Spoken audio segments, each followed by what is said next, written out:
He had exactly $12 left in his wallet. Not 1,200. Not even 20. Just 12. And as he stood on that cold sidewalk, staring at the stranger in front of him, he knew one simple truth: if he gave it away, he'd have nothing left. No backup plan. No safety net. Just hope. But what happened just a few hours later would change his life forever.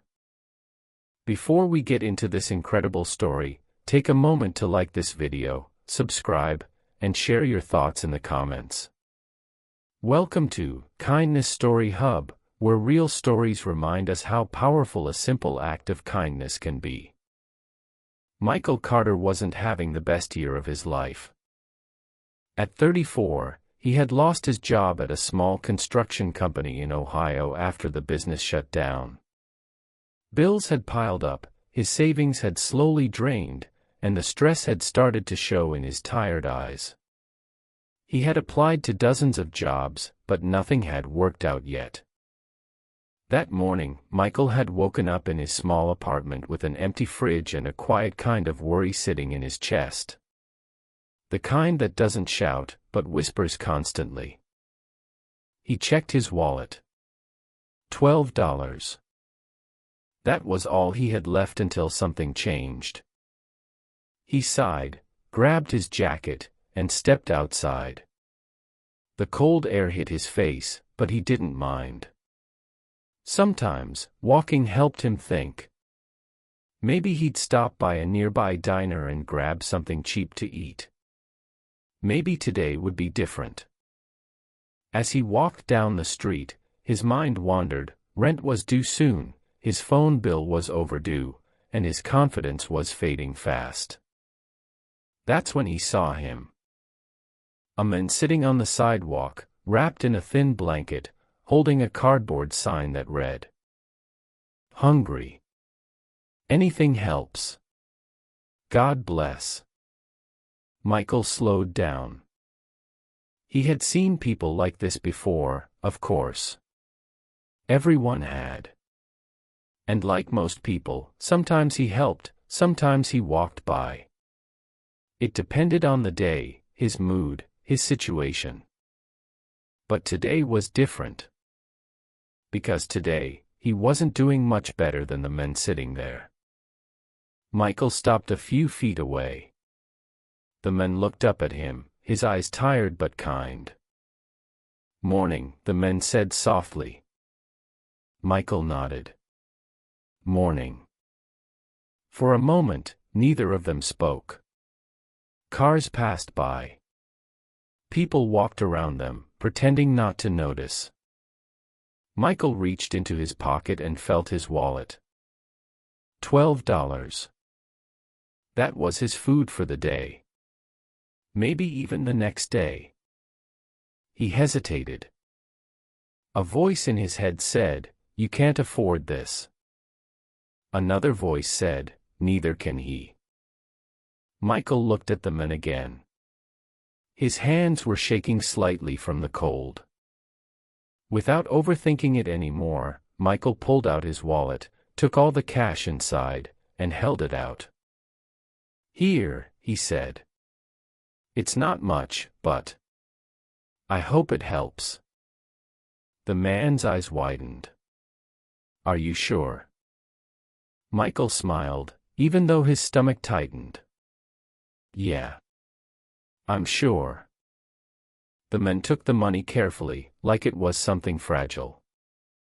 "Thank you," he said, his voice breaking slightly.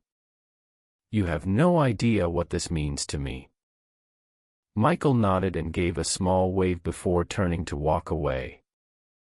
As he walked down the street, a strange mix of emotions filled him. Part of him felt anxious. What did I just do? But another part, a deeper, quieter part, felt something else. Peace. For the first time in weeks, Michael felt like he had done something right. Something that mattered. Even if it meant going hungry for a day. Hours passed. Michael spent most of the afternoon walking around, trying to distract himself from his growing hunger. He stopped at a park bench, sat down, and watched people go about their lives.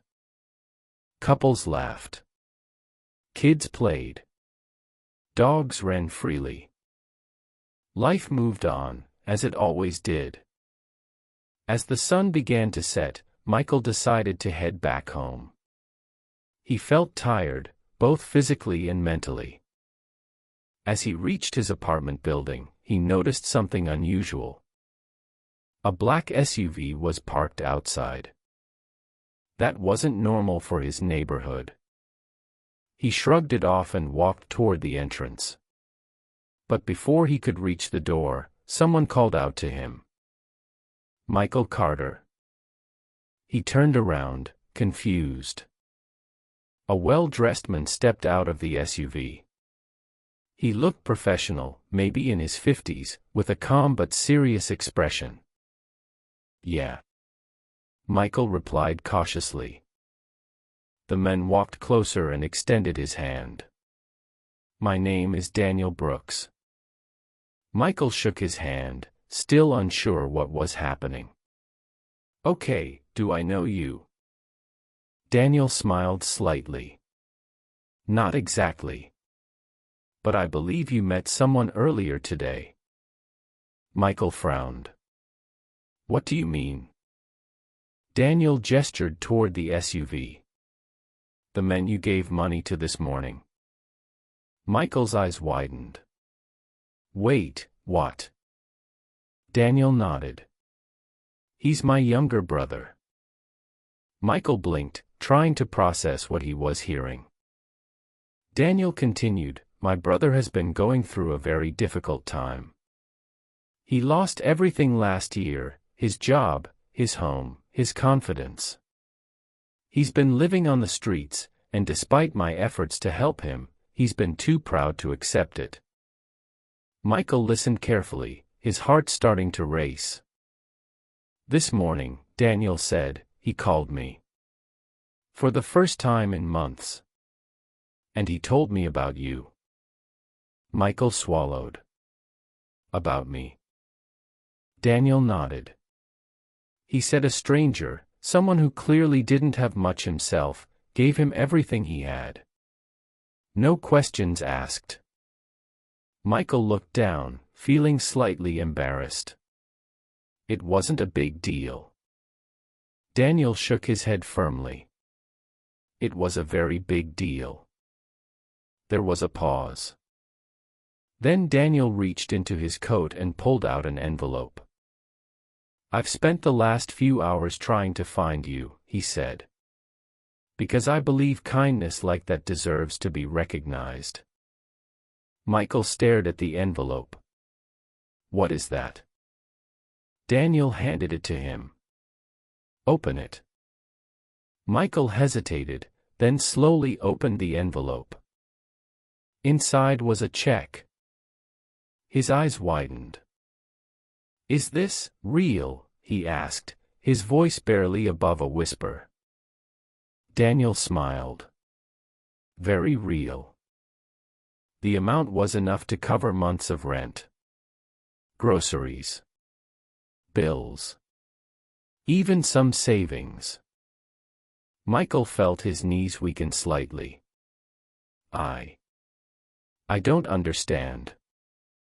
Daniel placed a hand on his shoulder. "My brother said something to me today," he said. "He said, for the first time in a long time, someone saw me as a human being."